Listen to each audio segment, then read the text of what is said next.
In today's video, I am going to teach you how to use Kit to build and engage your audience. We are going to do this by creating a landing page in Kit, turning on the right subscriber setting, and then publishing it so you can share a link and start collecting signups. This is a simple workflow, but it is important because a landing page gives people one clear place to join your email list, which is the foundation for building long-term audience engagement. First, log into your Kit account and look at the main navigation.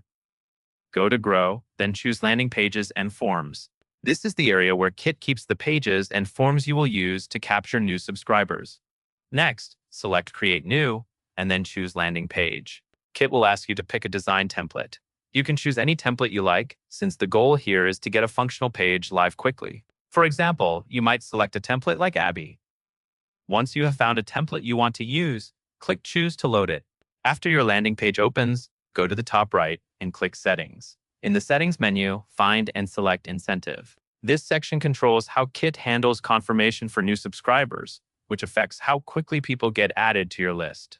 Now enable auto-confirm new subscribers. With this turned on, people who sign up will be added immediately without needing to click an additional confirmation email. This can reduce friction and help you grow faster, especially when you are sharing the page on social media or in places where you want the sign-up to be quick and smooth. Make sure you set this intentionally, since it changes your confirmation process. When you are ready, click Save to keep your changes. Then click Publish in the top right. Publishing makes your landing page live and accessible to anyone with the link. Finally, copy the URL that Kit provides for your published landing page. This is the link you will share anywhere you want to invite people to subscribe, like your social profiles, video descriptions, or a website button. That covers everything you need to know. And that is all there is to it.